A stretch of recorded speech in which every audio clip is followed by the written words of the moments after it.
Back now with a mail mess for people in a Virginia Beach neighborhood. Although the letters or packages are now on the move, some residents are wondering whose problem it is to make sure that mailboxes are maintained. 10 of your side's Chris Horn is here with this. Chris, a big problem for some seniors you talked to. Yeah, vulnerable people, Tom. We've run into this before where people live in a community with those cluster type mailboxes. The post office says it's the responsibility of the HOA. The HOA says the opposite. It's unclear who stepped up and solved the problem over the weekend after 2 long months of hassle, worry, and added expense.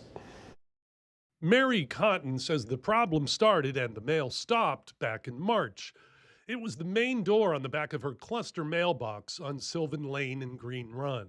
It was all the way up, and I guess they couldn't get it down because somebody said it was jammed.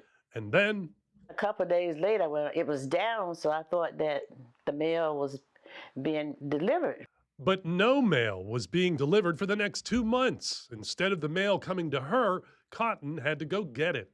And it wasn't anywhere nearby, 6 miles away to the post office on George Mason Drive near the courthouse. I have a bad knee, so sometimes my legs hurt and I don't feel like driving. And plus, gas is expensive too, you know. And Cotton relies on the mail for her 5 different medications. Blood pressure, thyroid, cholesterol. At least Cotton can drive. Unlike her neighbor across the street, Darlene, she spent 2 months getting her mail with an Uber or Lyft. Okay, so you don't drive? No.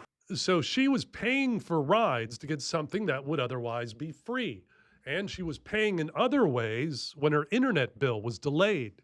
People were saying they haven't got the payment, and I didn't know when it was due.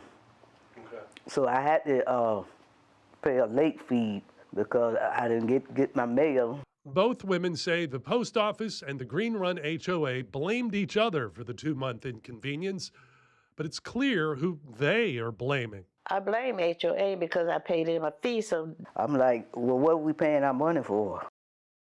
And we reached out to the head of the Green Run HOA, no response yet. We'll update this story on wavy.com.